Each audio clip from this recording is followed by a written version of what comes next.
Hello and welcome to episode 290 of the Paint All the Minis podcast, the show where you can listen to the widest range of guests that I can convince to chat to me about the tabletop gaming hobby. Coming to you today from a space-age toilet seat in a bathroom in Ryokan in Kyoto. I'm on holiday and the only place that I can do an introduction is in the bathroom whilst the family are doing other things in the hotel room. And yeah, the toilet seat is pretty apt, actually, pretty thinking about it. It's not planned, but yeah, toilet seats in Japan are something else. When you sit on it, it sounds a bit like a printer you have at home to print stuff out.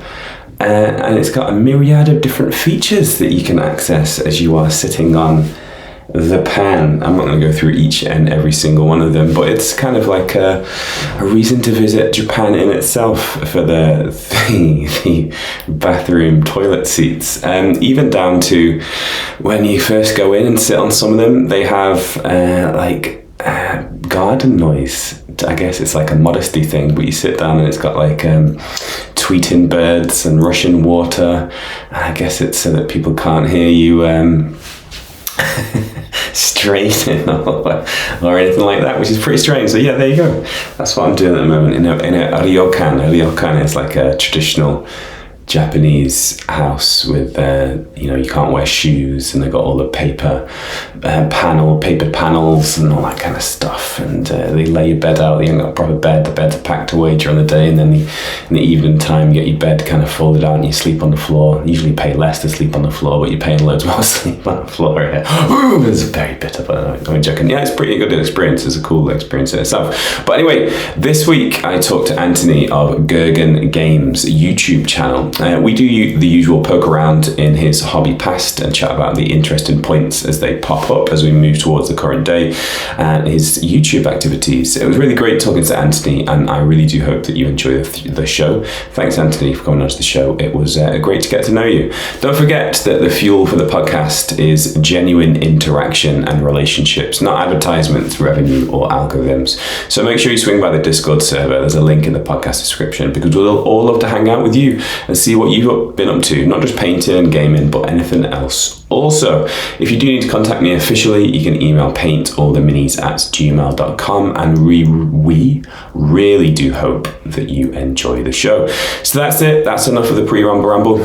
Let's go. That's because I'm in Japan and did a Mario one.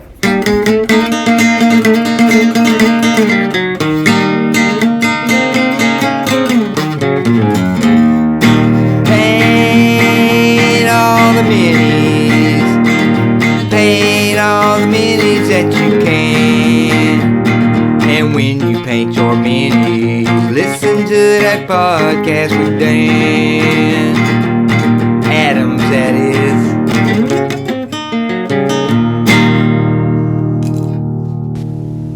What's happening? We have sort of a problem here. Yeah, you apparently didn't put primer on your latest batch of models you bought. Yeah. See, we're putting primer on all the models now before we paint them. Did you see the memo about this?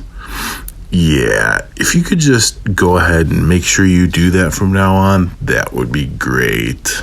And I'll go ahead and make sure you get another copy of that memo. Okay? Yeah. So hey, I am here with Anthony. How's it going, Anthony? Doing well. How are you? I'm all right. Anthony. Which one would you prefer? Anthony, but I'm not gonna complain about your accent. Not Tony. Tony's fine. Yeah. I've been called a lot worse. Yeah. So would you go for it if someone said, hey Tony, hey Tone, would you correct them, or you just go with it? Oh no, most people call me Tony. Cool. Yeah. Anthony is only for, official documents and court paperwork. That's cool. And you hail from the US. So as we speak right now on the 21st of June, there is the Global Soccer Symposium, which is happening in the US, Canada, and Mexico. That's the World Cup for people outside of America. How are you finding it? Are you a soccer guy? Are you watching much soccer or not? I watched soccer once because my bosses who are from the Middle East were watching the World Cup, and it got me out of work for a couple hours. That's good. And what did you? So you're not a soccer guy, no? So you I am not a games. I'm not a soccer guy. However, if the U.S. does go far, I might have to tune in just for bragging rights. Yeah, and that's the way it starts for a lot of people. Some people would be like, "Oh, you're a glory hunter. Oh, you should." No, like the whole point of the World Cup is that if it's in your country and your country is doing well, it's kind of like a big binding factor. And some people, it's their first experience of soccer, and you might uncover a lifelong joy of soccer. So, not a soccer guy. Are you a sports guy in general? And if so, which sports do you like? Okay, so I'm not a sports guy. I do like watching baseball, which by that I mean I enjoy taking naps. However, I was listening to your show last week and you were mentioning, was it England soccer? Just talking about how it's a constant disappointment. And Yes. anytime you allow yourself to hope, Yes. it's when you're crushed. Yeah. I hail from Minnesota, and every single Vikings game I've ever watched has been that exact experience. So I understand how you feel. It's like, yeah, it's a strange one. I mentioned it in the show, but being an England soccer fan, it's like we were amazing in 1966, right? And then every tournament since then has been, we could do it again. We could do that again, and it never happens. And you find different weird and new ways of breaking your heart, and different ways of just sparking that hope, and then extinguishing it in the most cruel and horrible way. But anyway, yeah, so not really a big sports guy. But yeah, USA are doing pretty well. As we speak on the 21st of June, US have won their first 2 games. So they're doing okay. So that's pretty cool. But not a soccer guy. And you mentioned Minnesota, right? So Yes. Whereabouts in Minnesota are you from? And is that somewhere where you were born and raised, or somewhere that you moved to? I was born and raised here. I'm basically in like kind of south central Minnesota. Okay. And I've lived in the same county almost all my life. Nice. I've moved around that county, which, it's like a pretty big area, but 4 or 5 different towns. Nice. So And I've just lived there. Yeah, when I think about Minnesota, I think kind of like a lot of countryside. I think maybe a lot of forests. Am I close or am I far away? We got a decent amount of farmland here, but where I'm in, it's basically a giant suburb of a suburb. So you got your towns and then intermittent farmland. Yeah. Cows on every hill, Yeah, of course. When I lived in the US, I thought it'd be a great idea to drive from Baton Rouge to St. Louis, which is like half the height of the country, effectively. And I thought it'd be amazing because you'll see so much, but no. The first kind of 6 hours was just like forests either side or woodland or either side, really flat. And then the second 6 hours was just like cotton fields and big wide open farmland. So that's one thing that maybe you don't realize about America is how vast it is. Like I drove halfway up it and didn't really see anything at all. So is that typical to you, or is there a lots to see? Well, again, this all depends on where you go. We drove to Texas like 5 years ago. Okay. My son was 2 months old. So you have kids. This was the dumbest decision we ever made. We drove across the country with a 2-month-old. He slept most of the time. It worked out. Thank God. Inconsiderate. You're sleeping. You got to all this effort and you slept. Exactly. But my buddy was getting married, and I haven't seen him for a while. In fact, he lives 45 minutes outside of London, something like that. Okay. Yeah, he's in the Air Force. So we basically just went on, I think it was 35W South, which is just the giant artery going north to south in the United States. Yep. And it was that road for 16 hours. Yeah. And you basically just measured it by the state, because each state had a different flavor of cornfield. Yeah. Iowa had windmill cornfields. And what was it? Kansas had, hilly cornfields. And then Arkansas had disappointing barbecue. Oh, that is a big disappointment. Mm-hmm. Anyway, let's start getting on to hobby stuff then. So we know that you run a YouTube channel, and we'll get on to talking about that a little bit later on. But it's always really important to think about like the origins of this. You don't just wake up on a Monday morning and decide to make a YouTube channel. There's probably a number of events, domino effect, that kind of happened before that came to the fore. So When did you first start hobbying, and what did you start hobbying with? So I'm trying to remember, but I genuinely don't know if I'm misremembering it or if it was a dream or what happened. But I have a very vivid memory of being at my grandparents, and my cousins were off on the other side of the room playing like some board game, like D&D or something. Mm-hmm. And I just caught it from across the room, and I just fell in love with all the miniatures. And I thought I wanted to play that so bad, but we had to go, and I never followed up on it. Right. And of course, like a lot of kids, I would sit there for hours as a kid playing with action figures and stuff, basically just making up stories and fighting them and doing all that cool stuff. Uh-huh. And multiple times I tried to get into like D&D, whether it be someone else bought a starter set or I bought a starter set, and it never popped off for me. So then like with your action figures, what action figures were you playing?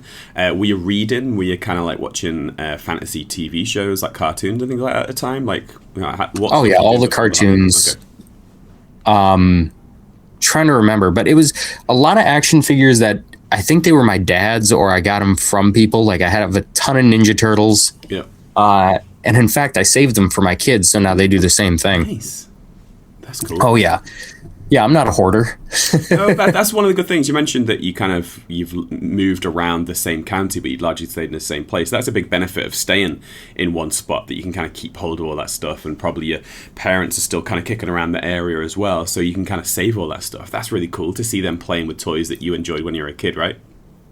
Oh, absolutely. And that's so my grandmother moved to this county when I was like 4, and we just moved close to her, right? Mm-hmm. And we would stay at her house all the time. She basically babysat us while my mom and dad were at work. And one of the toys she bought was this, like a Fisher Price pinball, basketball, and skee ball game. Right. Oh, it's amazing. It stands maybe 4.5 feet tall, and then there's a basketball hoop on top of it. Nice. I cannot tell you how many hours I spent playing with this thing.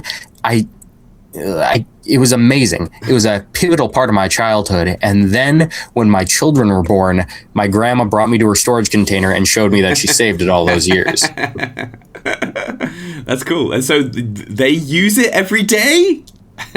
Nah, they don't use it every day. Nah. Although, that's in my basement where I do all my hobby stuff. Uh-huh. So they come down here, they want to play with the pinball machine, they want to play with action figures, they want to play with this, play with that. And also, they paint. Nice. They paint minis. I have a bunch of like misprints off the 3D printer or whatever, stuff I'm never going to use. Mm-hmm. And they paint it up. They just slopped it, 50 layers of paint on it. Yeah. And I have some terrain that I don't really care about keeping nice. Yeah. So they'll set all that up and, throw dice at their minis and all that. It's so fun. Nice. It's so fun to watch them developing in it. Yeah. So you mentioned that you played with action figures, watched cartoons. You mentioned that you'd kind of been aware of D&D, but not really ever played. But then you said that, like, quite a few times you tried to get into D&D. So talk to me about that. Like how did you try and get into it? And it suggests that it didn't really stick. So what was the problem? Well, I think it was because I had no idea what I was doing. Okay. So I would read the starter set or whatever and try to DM something. But since I didn't know what I was doing and no one else did, we were all just kind of fumbling around in the dark. So when you say we all, was that was that family? Was that school friends? A couple of friends. Yeah, school friends. And then didn't get it at all. Mm-hmm. Or rather, didn't take it seriously, or we just fumbled about. I wasn't doing a good job and it was just a mess all over. But we having fun? Nah, I think we got I think we got 45 minutes into a session of it, and we got so bogged down in the rules and what's going on and why it flopped hard. That sucks. Yeah, but you know what? It paid off because I decided to get into it in my early 20s, and well, okay, sorry, I'm going to back up a little bit. I don't know if you've heard of the board game Talisman. Yep. Okay, it was one of my favorites at the time, but kind of revisiting it basically smacks of a slightly longer and more complicated Monopoly. Yeah. But The miniatures are great. And I attempted to paint those. And, when you're first painting, you have no idea what you're doing. So I was using tester paint, which I use craft paint in all of my stuff. I use very little like model paint, but tester paint, if you've ever used it, is the worst paint you can buy with money. Yeah, people talk about it being quite difficult. Yeah, and like I said, I use craft paints. I use the dollar stuff at Walmart, and somehow I wouldn't touch it with a 10-foot pole. Nice. So I used that to paint these guys. I didn't prime them, didn't do anything, but it just felt like bringing them to life. And then we would play Talisman, play that all the time, and then I decided I was going to get into D&D. Okay. And are you a big D&D guy at all? I know of it. I'm not really a big player myself.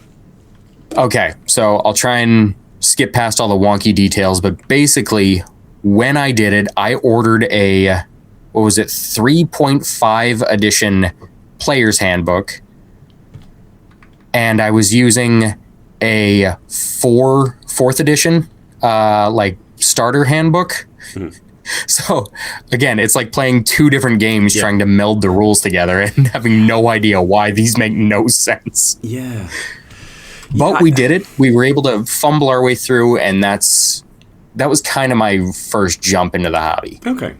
And what was it about it that you liked? What was it about it that you enjoyed? Just hanging out with my homies, man. Okay. I mean, it was so fun, and especially like I'm kind of a forever DM because I'm the one who wants to play this. I'm the one who's willing to do all the work, and everyone else just come on in, have fun. Yeah. And how I like to run my D&D games is essentially kind of like, do you ever play the video game Hitman? Yeah. That's kind of like how I like to run it. Okay. Just, here's a problem, and tell me how you're going to solve it. We can do a little bit of the role playing, but we don't go heavy into that. We're going to do a little bit of combat, but it's not heavy. I just like the silly problem solving element of it. Yeah. I think that's one thing that when people talk about D&D, a lot of people talk about that, how it's very open and it's very malleable and nimble to cater itself to the particular audience, as opposed to something that's being quite closed and quite fixed of maybe other games where they have very strict closed rules, right? Yeah. Okay. Yeah. That's cool. And so you said there about like you were excited about it, interested in it, painting. You mentioned, were you painting anything else? Like, do you ever do like Airfix models or anything else, or was painting like fantasy miniatures the first experience of painting that you had? I had painted a couple of models, but it was maybe one or two as I was growing up. Mm-hmm. One of them it might have been the Titanic, like a big model of the Titanic that my dad put together and he never painted. Okay. And again, it was with tester paint. And the next one was what's the submarine from 20,000 Leagues Under the Sea? Is it the Nautilus? Yes, I think so, yes. Yes. I had just read the book, and my dad bought me a model of it, and I mean, I just painted the thing green. I don't know what detail you're supposed to add. Yeah. That's cool. But it was awesome. So you've done a few bits. So what was it about painting fantasy miniatures that made you excited then? It feels like you're bringing them to life. So, I'm a terrible painter. I'm a terrible artist. If you give me a blank piece of paper, it's going to come back worse. I guarantee it. I'm terrible. Okay. But with a miniature, it's kind of like a coloring book. Like it provides everything for you, and then you just got to fill it in. Mm-hmm. And that's kind of the appeal for me. Okay. And would you class yourself as like a painter that tries hard, that pushes the envelope, or are you more of a kind of just get it done and it looks okay from the tabletop sort of person? Depends on the day. So, obviously, got the YouTube channel, so I don't want to chase the algorithm, but then again, like, okay, what can I do that doesn't feel scummy and, icky? You know what I mean? I get it, yeah. And I guess, it's rewarding. It grows the channel if you release a couple of shorts every week. Mm-hmm. So then what I'll do is I try to do some painting, like release a little minute-long video of painting a miniature. Mm-hmm. And some of those tend to just be, look, I got to get this done. I want to put the video out, XYZ. but there was this little rhino that I tried to paint in a synthwave style, and it's probably one of my favorite pieces to date. Probably in the top 3. Mm-hmm. So that was definitely a try hard. Nice. And it just depends on it also depends on the piece. There was one miniature. It's a sci-fi samurai, and he's got both his swords just on his shoulders. Mm-hmm. And there was one day I was feeling really burnt out, especially with the whole YouTube thing, and I just needed some time to chill. Mm-hmm. So I decided to paint. I'm too tired of my hobby, so I'm going to do my hobby. And I decided not to film it because this was just going to be for me. Yeah. And turns out it was one of the best pieces I've ever done. Nice. It was, again, yeah, but second I was done, I thought I should have filmed that. That would have been good. No, but I think there's also time and space for you just to do stuff for you. I think you've got to mix it up and you've got to make sure that you're doing a variety of different things. So it's kind of cool that happened, man. That's kind of cool. Yeah. Nice. So we're at D&D. You've started to play that. You started to enjoy it. You started to paint minis. So did it then stick? And did you start to play it more, or do you never really click with you and you just kind of moved on to other things as you got a little bit older? So that particular campaign lasted about a year and a half, and unfortunately fell apart because we were just a bunch of young 20-year-olds, and one day we didn't really want to play D&D, so we decided to play ping pong, and then that devolved into, hey, let's just play beer pong, and then every week we would just drink. Yeah. Which is, to this day, I hate beer pong for that exact reason. Right. Every time I see a table, I tip someone's drink over. Right. Okay, dude. So it's like you're emotionally scarred by that. 100%. That's cool. That's cool, man. That's good. And so, what gaming? I mean, because it's why didn't you stay with D&D? Why didn't you stay with beer pong? Like, what made you go back to playing tabletop games, or go into playing tabletop games? Sorry, as an adult, right? So I love the tactile nature of having a board in front of me. Just kind of that, not necessarily a God's eye view like you're doing 6mm minis, but just like seeing everything and having that scene set up is delightful for me. I love it. There's nothing I want more. And for some odd reason, that feeling, it really doesn't translate to a screen. I just like the tactile nature of it. Mm-hmm. It's kind of like listening to, I don't know if you're into vinyl, but like listening to a record. Mm-hmm. Versus putting the same record on the phone, streaming it. Yeah, I got it. Yeah. Even if the music quality is the same, because I can't tell. It makes no difference to me. But there's something different in its essence. Mm-hmm. I can't tell you what it is, but there's something different about it. Mm-hmm. That's cool. So what did you first start picking up when it comes to tabletop games, and why did you pick it up? Well, I actually started making terrain. So I would make terrain for different set pieces in D&D. Okay, yeah. So started off, I would have just these giant poster board pieces of paper that I drew a map on. And then I bought one of those like little Chessex mats. And then, okay, I want to have some 3D elements here. Yeah. And I don't know if you've heard of the terrain tutor. Yeah, Mel Bose, yeah. Mm-hmm. Yep, he's great. I love him. Him and Black Magic Craft are probably the two people I learned the most from. Yeah. And I just watched what they did, and then just kind of being around all that, and I guess it got into the YouTube algorithm or what I watched. I started seeing stuff for like Warhammer and different war games. Okay. But I had promised long ago that I promised my friends and my wife I'd never get into Warhammer. Why? Mainly because of the price, 100%. Yeah, makes sense, yeah. Yeah. And then when I started seeing, I think the first one I downloaded was A Song of Blades and Heroes. Oh, nice. That's a good start. Yeah, cool. Nice. I only played it once, though. That was the sad part. And I will revisit it again one day eventually. But I've made multiple teams for it. I've really wanted to get into it again. But that's the one I would just sit there and read the rules over and over again, and I couldn't find anyone who wanted to play it. Mm-hmm. We did a lot of board games at the time, and I was able to find a copy of, I don't know if you remember the game Heroescape. Yeah. Did you ever play that one? I've not played it. I know of it, though. Okay. I was able to find a copy, like the original set.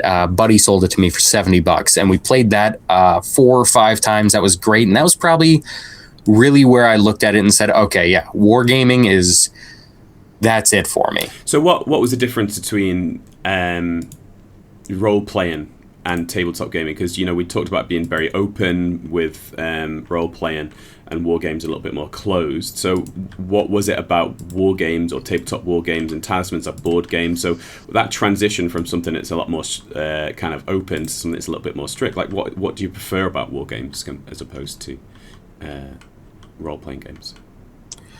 Probably the fact that the prep work I need to do just mentally. I just need to make a team. That's all I need to do. I need to make some terrain, but all that's fun for me. Whereas, like as a DM, trying to sit there and craft the narrative and the story and the whole world building thing. Yeah, that takes a lot of energy, and it can be real exhausting. Whereas this is just something I can paint 4 or 5 guys, and once I have those 4 or 5 guys painted, that's all I need for a while. Yeah. So, and also something about just, like I said, most war games do have that 3D element. You're building a whole little world there. So that's also closed. Mm-hmm.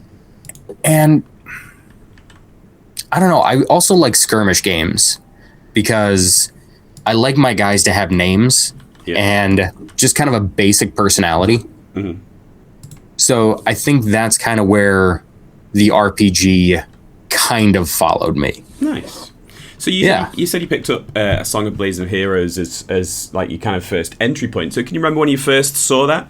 You remember when you first experienced that, and what were your thoughts on it? If you remember, you mentioned that you'd read the rules quite a lot. So what was it about that game, especially that drew your attention?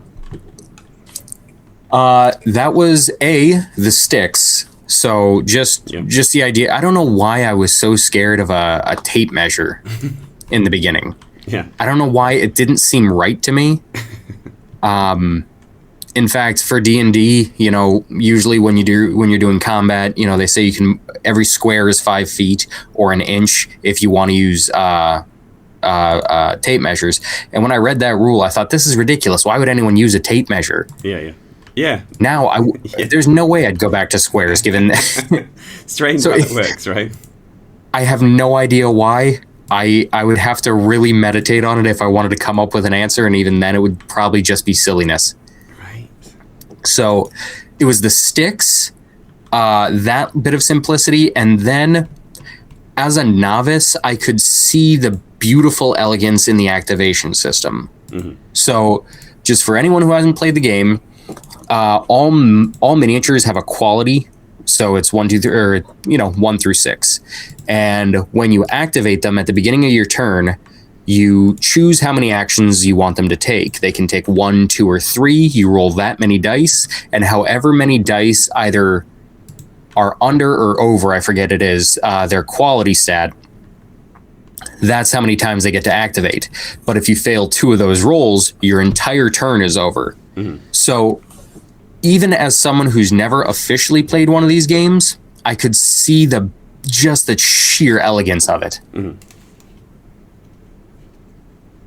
It's really cool how you can find something within our hobby and you can just be drawn to it and you can just be really enthusiastic about it. But you mentioned that you only played a tiny bit, and you mentioned that you struggled to find people to play. So was that just within your own friendship group that you had, or were you getting out to stores? Is there a local game store that you're a part of? So at the time, the only game store near me was, or that I knew of rather, was The Source, which it's one of the biggest game stores in the state, and it's maybe 45 minutes to an hour away from me. And I don't really like driving that long just to hang out for a couple hours. Yeah. And so I really wanted to keep it to my basic core friend group. Mm-hmm. And just because, the 4 or 5 people I hung out with the most weren't really into it, that was basically just a no-go for me at the time. Mm-hmm. Were there any other games that kind of popped up? You said, that you're starting to watch YouTube, you're starting to do terrain bits, you're branching out, because that's quite an exciting time when you first start learning about the hobby and you first start realizing that there's so much that's around and so many things that are available. So is there any other kind of games that popped into your awareness? Yeah. So, and like you said, that's the other amazing thing, because whenever I meet someone new, who's into the hobby, like we just sit there and yell games at one another. Yeah. Did you hear about this? No. Did you hear about this? No. It's really cool. We should play it. And it is kind of funny how it seems like everyone who's into, you know, war games and stuff has a different like Rolodex of games. And it's really fun comparing and contrasting and, you know, messing around with that. Mm-hmm. And what is it? I was talking to Brad from the Cast Dice podcast a couple of weeks ago, and he told me about a game called Space Gits. Have you heard of it? I've not heard about Space Gits, no. It's basically a drunken brawl between a couple different orcs, and it's also a dexterity game. So when you roll your dice, where they land makes a difference. Mm-hmm. And it's just it's a brilliant system. I haven't seen anything like it yet. And it's just really fun when you're able to trade games like that. And then it's like, okay, now I have a new addiction, I guess. Yeah, and it's interesting just learning about them and talking about the different rules and the different dynamics and the different, nuances of different games, because you kind of see like different things. And then when you talk about that, it's like, especially when you start finding yourself in the hobby and you start realizing what it is that you like and what it is that you don't like, it kind of helps you to find certain games. You're like, yeah, I probably will like that, because you mentioned about the sticks. That's something that you seem to really like. And you mentioned that about, you know, the rule set is something that was appealing to you. So when you have those conversations with different people, especially niche games, it's always cool to do. Nice. That's cool, man. So did you find a game that you obviously did? Did you find a game that you actually played regularly? Well, no. In fact, that part doesn't come in until years later. Right. So right now, at this point, I think I was living with my sister, who at the time, she had a house near where I live with her ex. Mm-hmm. And so I was getting into that. I started dabbling in the terrain making, and then I started getting into Blood Bowl. Mm-hmm. And I painted the human team, the orc team, Skavens, and like half the dwarves. And again, you're young, 20-something, you have all the money in the world somehow. And in fact, it was at that time I had this terrible little point-and-shoot digital camera, and I attempted to film battle reports multiple times. Right. And it just did not work out, but I saw people doing it, and I saw the beautiful terrain. I wish I could remember the YouTube channel they had, but they had this beautiful terrain, like different stadiums for each game. The grass and the flock was beautiful, and it was also at that time I started making my own flock out of sawdust grass out of sawdust and paint.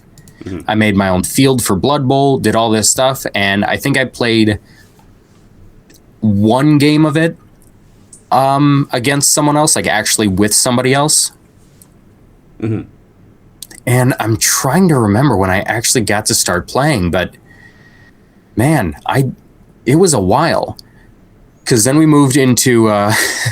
moved right across town.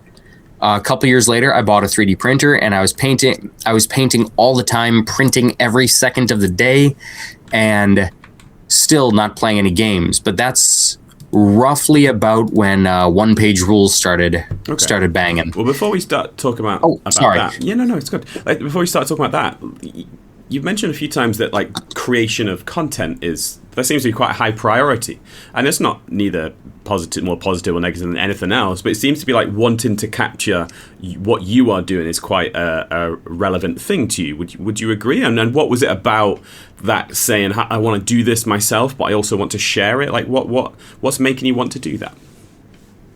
So I think you kind of hit on it, especially with the battle reports, because when I first started my channel, that was kind of my ultimate goal, was to do battle reports. And the reason is because I love them. You know, I watch them regularly. Mm-hmm. I really do. And, you know, every time I find a new game, I will go through the entire internet to watch battle reports, you know? Mm-hmm. And it starts out, you're really picky. With Gaslands, starts out, oh, I don't like the way that car is painted, and oh, this, I want to see the best of the best, and then like a drug addict, you're just watching some dude filming in a badly lit bedroom. I just want to watch all of it because I love the gameplay. It's fun. It's fun to watch. And it's just I kind of want to throw my hat in the ring, and I want to be part of it, and I want people to see it. And not only that, everyone adds a different flavor to the way they do it, which is really, really fun. Yeah. And so what sort of, in those formative years where you're watching a lot more than you're playing, it sounds like, what channels were you watching, and what was it about those channels that you liked? Oh, man. So that, I wish I could remember them, that Blood Bowl channel. They are American, though. I remember that because, are you familiar with Blood Bowl? Yeah, I play Blood Bowl regularly. Yeah. Okay, so obviously you know what following up is, right? Yep. Okay, that's when you push a guy and you follow him. However, these guys, being American, just mixed up the phrasing and kept call it following through, which, if I understand, has a slang term over where you guys are. Very dangerous. It's a different meaning. It's not something that you want to know. As you get older. For listeners, we're talking about a lot of things that that listeners hopefully would know, but maybe potentially not. So Blood Bowl, a sport game, we talked about that in a couple of episodes ago. Ed came on and talked about why he loved Blood Bowl. So if you're interested in Blood Bowl, you can listen like that. And yeah, following up is where you kind of do an action. That person might step away or fall down, and then you then follow up with that. You move towards them and kind of stick with them. But following through, tell us what following through is, mate, in a semi-polite way. That would be gastrically gambling and losing that bet. Yeah, that's a great way of putting it. Yeah, never trust it. If there's no. one that's there, you don't want to trust it. Cool. You're right. So yeah, so you liked the different nuances of the language, right? Well, again, I didn't know, and I think this was their second season, and again, this was 10 years ago, but they kept saying it for 4 or 5 episodes, right. And then finally they had to explain, their mistake. So, yeah, that's the one thing I really remember. Cool. Any other channels that you really liked? You mentioned the Blood Bowl guys. Is there anything else you watch? Any other games or channels? Wylock's Armory. That dude, he makes beautiful terrain. I'd wish I'd found him earlier, because I've followed along with a lot of his videos. I've made a lot of his terrain, but it just wasn't during those really formative years that I watched him. Mm-hmm. But his battle reports on one-page rules are fantastic, because he has all the minis, like Warhammer minis, but it's just one-page rules. It's amazing. Mm-hmm. So there's him. Good Enough Gaming is fantastic. I love those guys. They're one of the channels I modeled mine after, or just. I watch them all the time. I'll turn them on, and even my son will watch them sometimes. Mm-hmm. There was one episode they had where they were doing Ninja Turtles. Yeah. And I love my turtles. I think it's the greatest cartoon ever made. And my son sat there with me for 45 minutes and watched this game, and he was 3.5 or 4 at the time, and he was really picking up as much as someone that old can on the nuances of what's going on. And it was amazing to watch, just because it's his turtles, so he knows. Yeah. So yeah, Good Enough Gaming is great, and then what's the other one? Old Hammered. Yeah. They are also just amazing. And again, it's kind of weird, because I'm talking about these guys, and these are like famous. These are like musicians to me, Even talking to you or Brad from Cast Ice, or Matthew from Tabletop Miniature Hobby Podcast. Yeah. It's surreal talking to you guys, and I'm not just trying to glad hand. It's amazing. I think what's really good about our hobby is that everyone is so accessible, right? The fact that you've been able to contact different people and reached out, and those people have reciprocated that, and you just you really feel that community spirit and the community engagement when you reach out to people who do stuff that you appreciate, right? It is, yeah. And I mean, obviously it's hard not to be enthusiastic about this, because if you really like the hobby, I mean, finding someone else who's into it, especially just in regular, random, everyday life, not going to a hobby store and, this is the place where we put all our nerds. Like finding someone in life who's into it is delightful. It's like I didn't realize I wasn't the only one. That's one thing that's really great about the era that we live in. It's so easy to connect with these people, and it's really great to be able to just hear their opinions and their insight into different things. So we left your own hobby journey when you mentioned that you found one-page rules. So what was different about one-page rules, and why did that stick, and does it still stick to this day?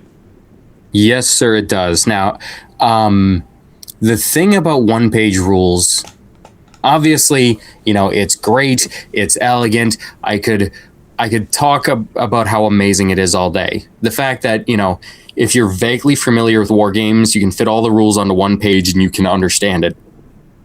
Mm-hmm. But I think the biggest thing that attracted me to it at the time and now is that it's essentially just a giant middle finger to GW. And again, I don't want to just badmouth them, but it does seem like a company that they don't seem to like their people. Well, I mean, it's not. It's nuanced. It's difficult. It's deep. Yes. I think one thing you got to realize with GW is that they are very unashamedly a mini creating company. That's very much what they are. They create models. They create miniatures, and the rules are a secondary. Level of importance for them. They create amazing miniatures, and the games are slightly secondary. But then also, it's so big and unwieldy that it's very, very difficult to get amazing. So I don't envy GW's position when it comes to kind of creation of rules. I think you take something like Blood Bowl and Space Hulk, which are two things that I really love. It's a lot easier to make those amazing because they are standalone boxed entities, and they have somewhat Blood Bowl especially, somewhat they have like new rules and new teams and things like that, but it's very much easier to balance those kind of single individual boxed entities, where if you just think about the scale of Warhammer 40k, is it an impossible job to make that good and balanced? And equally, as soon as you have potentially made it balanced, they release some new minis because that's what they do, and then the entire game gets thrown. And then you talk about power creep and how obviously they want to sell the miniatures. It's people can buy stocks and shares within a company, so it needs to have growth. It's just very, very, very difficult for it to be perfect. And then you take something like one-page rules or any sort of minis agnostic rule set. It's significantly easier to make an amazing game there because you don't have to worry or concern yourself with shareholders or the creation of minis or the sale of new minis. And so I'm with you. Like I'm not going to slam GW, and you're not either. I'm not going to slam them, but I think that they've got a much more difficult job than, like, for example, one-page rules, because their size and also their priorities are wildly different. And I find GW games middling. I don't think any of the games at GW are terrible. But having said that, I think there's a whole bunch of other games that I'd pick up before I play 40k that are just smaller and better balanced, but I totally understand why that they are, right? But and you know what you said is fair. I don't want to just hate them to hate them. And a lot of it is just their minis are beautiful, but the games seem a little overcomplicated for my taste. And again, I understand that's a taste thing 100%. But also, like you said, with the scale of 40k, every time you make something competitive like that, or like Magic the Gathering, it just, when you have a group of people who seek only to optimize it, it does seem to really ruin it so quickly. Yeah. And again, it comes back to taste, doesn't it? I've got friends who love the 40k competitive scene, and that's awesome. Yeah. And then you've got people like me. I play A Song of Ice and Fire, which is a Game of Thrones game, and I love that. I don't want to go and play it competitively personally. That's not my taste. But playing it kind of like, I can't remember who I saw this week, but someone said they play games casually competitive, and I really like that term. It's like casually competitive or competitively casual. So I really like those terms, and that's what I consider to be myself, right? And so yeah, you picked up one page rules. So what was your experience of that? And did you get any games in? Did you like it? What was it about it that you liked? Yeah, so started playing one page rules, and I got I think my wife has played one game and she beat me. So now that she's 1-0, she's never playing again. Yeah. She's got a perfect record, so she's walking away the champ. Played a game with my sister, my buddy, and they had fun, but it's not their style. So I was doing a lot of I'll have two teams play two-handed, and then a friend of mine from church, we're just hanging out. My wife knew his wife, and we're just kind of sitting there sniffing around one another. Oh, what do you like? What do you like? And turns out he was into Hero Quest. Oh, nice. Yeah. And we were just going back and forth yelling games at one another, as one does. And I told him about one page rules, and he was really into it. And we got together, we played, and we're great friends to this day. In fact, my wife just went to his oldest son's grad party, and he's the godfather of my second son. Nice. So yeah, I think he's got 9 kids too. So when we do get a game together, it's rare, but it's fun. It's really fun, and I think the last game we played. Did you ever read John Lamshead's book, Sci-Fi Skirmish Wargaming Scenarios? I've heard of it, but I've never read it myself. If you play skirmish war games, it's great. All of them are well thought out, and it really maps well onto any war game. But we were playing a game where essentially you have 6 objectives around the map, all labeled 1 through 6, and they're sticky objectives. And at the end of each round, you roll 3 dice, and whatever numerical values on those dice land, whoever controls this corresponding objective gets a point. So if I have 1 and 2, and 1, 2, and 6 roll up, I would get 2 points, and you'd get 1 if you had 6. Yeah. Okay. He was playing rats or skavens, and I was playing elves, and he decimated me. I did not take out one of his guys, and I think by the end of it, I had one dude limping away. And somehow, just through sheer luck, I had completely killed him on points. Nice. That was the one game I've ever played, one war game I've ever played where I walked away feeling bad. Yeah. I didn't deserve that win. I really... Well, it happens sometimes, stuff like that, and that's Yes. the nature of dice games. That's the nature of that chance. Is that sometimes that happens, but then also it has its own little story, right? You got your own little unique story here, and that happens. Oh yeah, I remember that game. Yeah, it happens in life sometimes as well, right? It's like I totally didn't deserve this, but I got that, and then equally the shoe is on the other foot sometimes, where it's like, dude, I did everything right here, and I still walk away with a loss. It's kind of like how it happened, right? So were you? Where did the YouTube channel come in then? Because you were very keen on that kind of stuff, and then it seems to be like you bounced around a few different games and you've wanted to play more, but it's not really ever kind of clicked. So what changed, and then what created the YouTube channel? So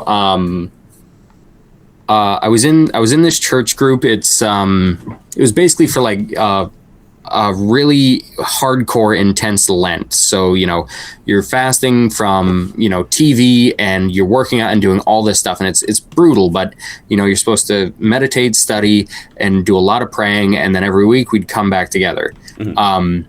We'd done this one year and then taken a year off. And the next year, the same group of guys got together. Mm-hmm. And at the time, I was just going through a rough time at work. Just not, I felt, directionless, like it was kind of going nowhere. And I was just kind of really talking about it. And a friend of mine who has a YouTube channel, the channel is 555 Gear. So it's 555 Gear. And he does reviews of knives, boots, coats, just different gear, watches, stuff like that. He's great. Yeah. And he's got a decent following, and I would show him all this, all these models I made, stuff I painted, and he just goes, why aren't you filming this? Okay. And when he asked me that, it just kind of clicked, oh yeah, I should be. I've tried. Why haven't I started? Mm-hmm. And just the combination of his encouragement and just kind of that listless, not knowing what I'm doing at work kind of pushed me into doing this. Okay, so I started doing. You were looking for something to do that was a little bit different, take your mind from things, or give you an outlet. That's cool. Yeah, and I did, and almost at the exact same time, I actually got promoted to a different position. Okay, that's been really rewarding and really fulfilling. It was. Oh, that's good. It was an amazing blessing. Like I can't explain it. Nice. And so what if we looked on the YouTube channel and we clicked on the first video, what would be the first video that we would see? The very first or like the last one? The first. Okay, the very first one is the basics of basing. So how I base my miniatures. I don't do it the same way anymore, but it's literally just put some glue on your base and dip it in some sand. That's the video.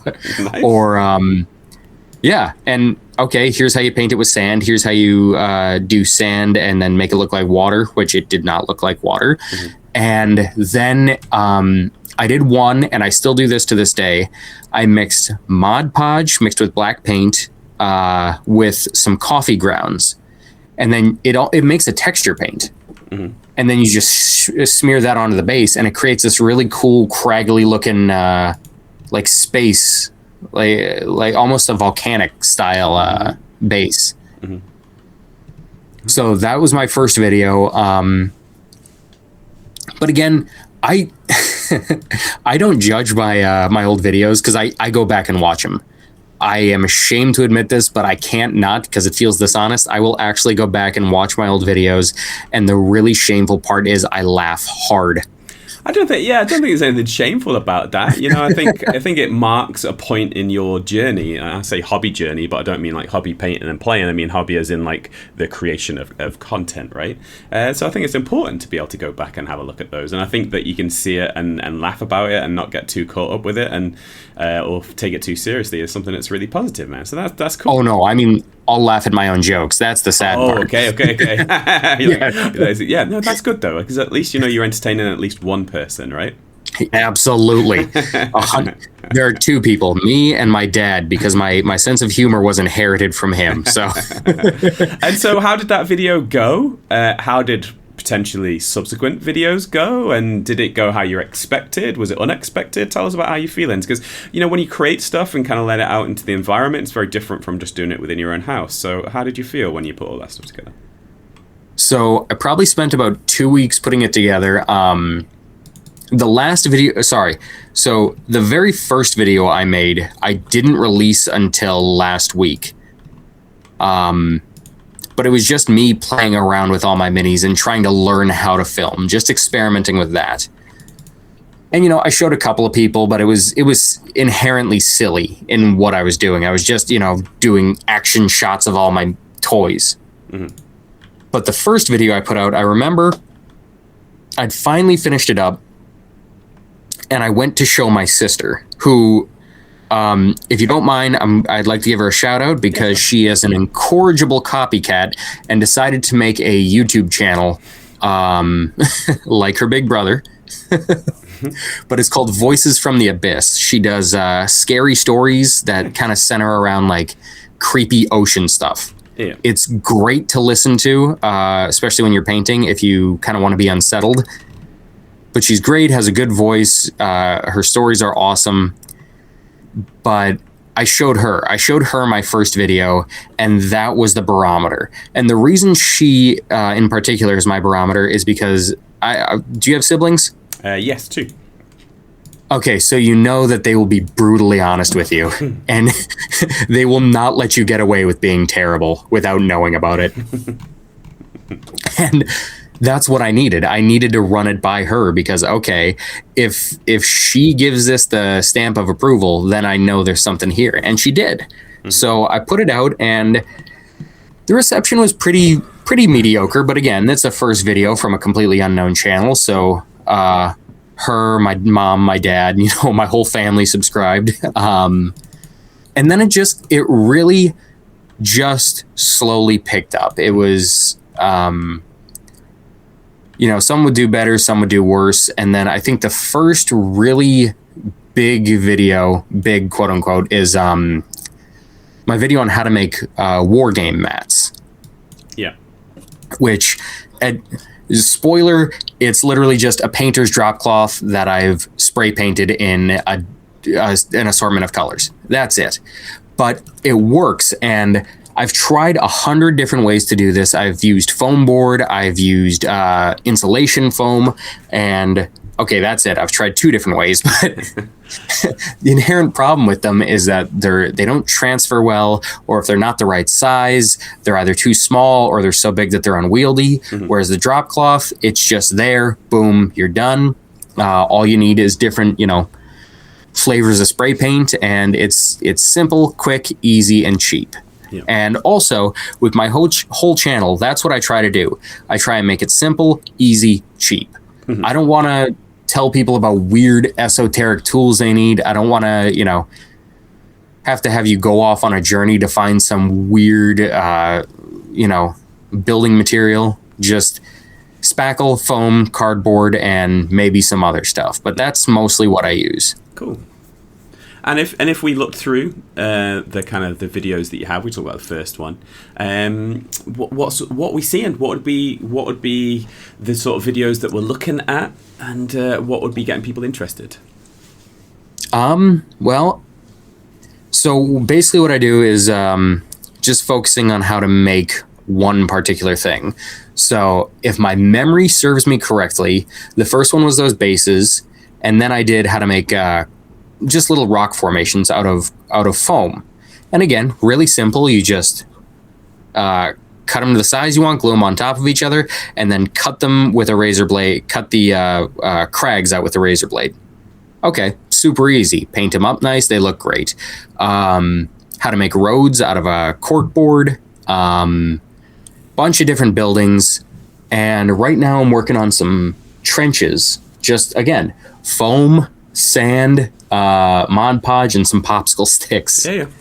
So it's all basically the same stuff. A lot of different buildings, a lot of terrain features. We did trees in one video, which that one I was really, really happy with. Not necessarily because it's the funniest or because it's the best filmed or because, and again, it's funny, it looks good, but trees were one of those things that, especially in those formative years, really eluded me.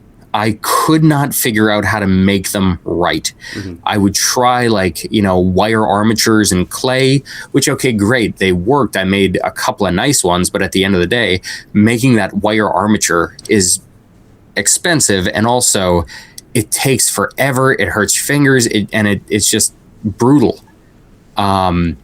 Whereas this one, I just took a bunch of sticks out of my yard and glued them together. Yeah.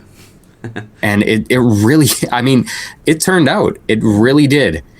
I hadn't done it before, so a lot of the videos when I make stuff, it's the first time I've done it.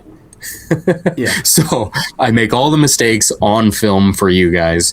But I've been doing this a while. I've made so much stuff. I have no place to put all my things, but after you start doing it, like you said, with doing a podcast, you kind of know how to do it. You know vaguely what you're doing, so you don't necessarily need to do as much prep work. And it kind of feels like that now, where I have an idea of how I'm going to build it, and then we can just roll from there. Yeah, that's cool. And you enjoying it? Are you enjoying putting together films and videos? Oh, I always love it. And again, it depends on the day because I work and I got 3 kids, so trying to find the time to do all the filming, which can take anywhere between 2 and 6 hours, and then editing, which sometimes takes up to twice that. That's all stuff that is basically just, you got to grind it out. The editing, at this point, it's kind of second nature. I'm not really thinking about it. I can kind of do stuff while I'm doing it. However, the script writing, which that's probably both the hardest and most rewarding part of it for me, because each video is between 5 and 10 minutes. They're really, really short. I do not want to waste people's time. That's the last thing I want to do, because, I don't like it when people do it to me on YouTube. I don't mind a long video. I don't mind a long form video, but I just don't want to feel like someone is deliberately wasting my time with nonsense, especially when, you can tell that they're trying to just milk watch time. And you can feel that. Anyone can feel that. And it almost feels like a violation of the relationship.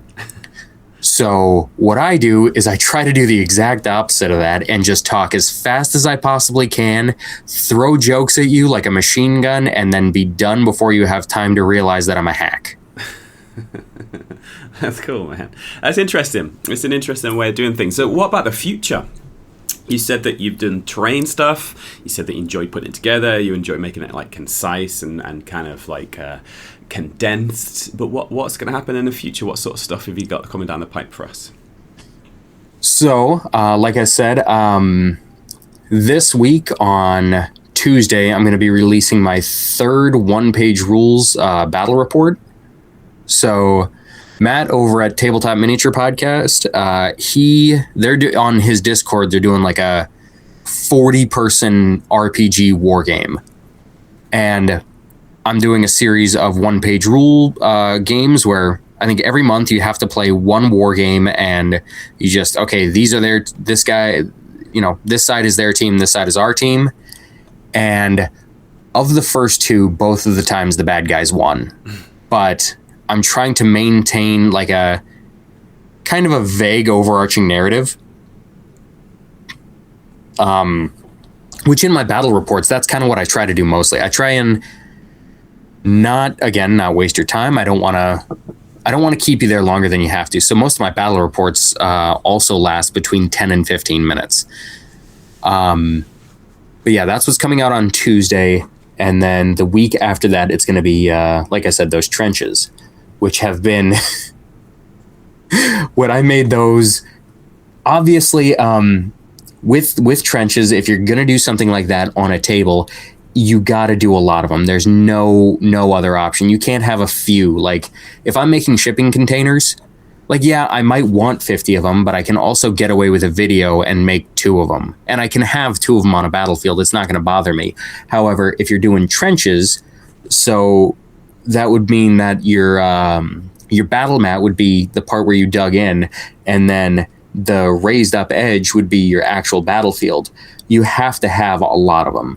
So I ended up making a lot of them, and it just took so much time between cutting, gluing, and putting on all the sand and spackle or Mod Podge. It took forever.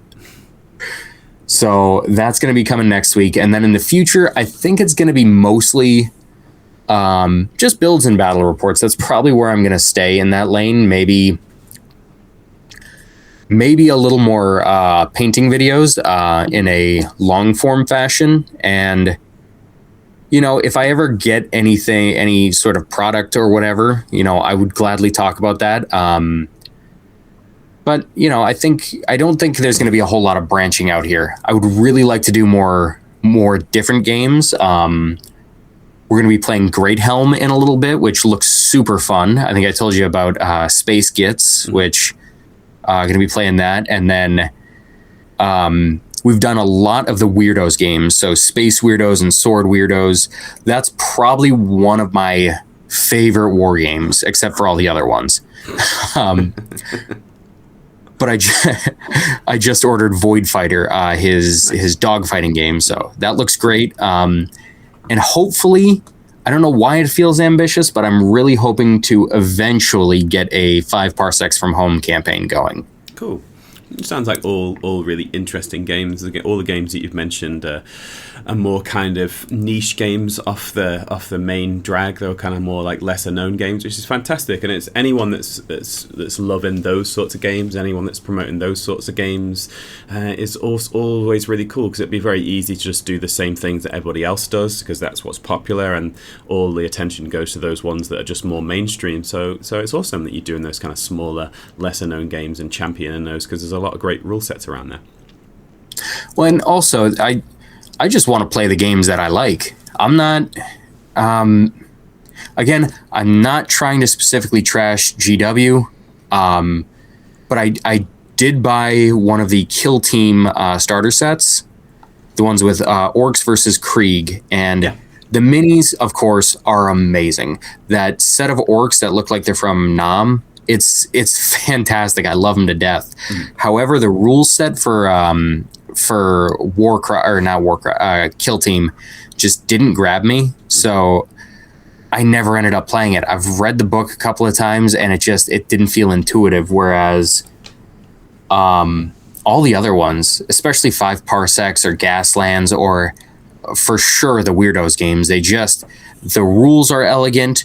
Everything about them grabs me and I just want to dive into them. Cool. That's awesome.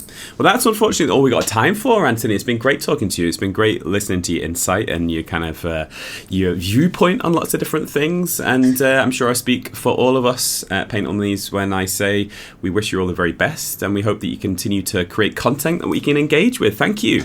So thank you again for having me on.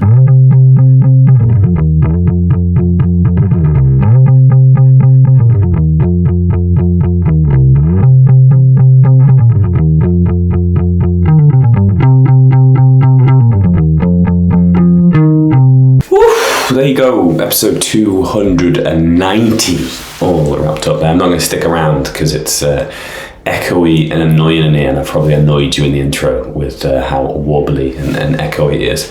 But as always, I'd like to know how you're doing. Make sure you swing by the Discord, tell us how you're doing. We just wrapped up the monthly painting activity. We did a pink monthly painting activity. So as we speak right now, on the 31st of July, everyone is uploading their pink offerings, and we're moving into a new one. I've mentioned this in the post ramble this time, but next time I'm going to put it on the intro probably. We're going to try and have a little bit of a push to get more people engaged in different ways on the Discord server. So thanks to Dan for that, and also thanks for Grubcast Dave for that. We're going to kind of do a little bit of a push in certain things, and painting monthly activity being one of those. So yeah, we just wrapped up our pink activity, and then we're just going into like an old mini. So I think it was Ishan, I think it was Joel, I think he won an activity, and he said that we should, for the painting activity, we should find like a really old mini that we've got, and we should paint that for the monthly painting activity. So that would be pretty interesting.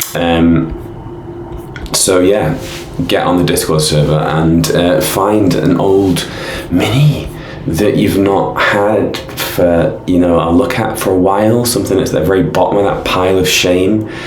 And yeah, I think the official one is that it's called Pile of Shame, and it says go through your pile of shame and find 3 minis that have been there the longest, pick one and paint it up for August challenge. That's quite a cool one. So you got a little option, you can get a few options and then grab it. I'm racking my brains now thinking about which mini I've had the longest. That'd be a pretty interesting challenge. I've got some stuff, especially in board games, that have been kicking around. I've got some claustrophobia minis that have been kicking around for a long time. Like Shadow and Brimstone has been kicking around for a long time. Yes, that'd be a cool little challenge. So if that sort of stuff interests you, then swing by.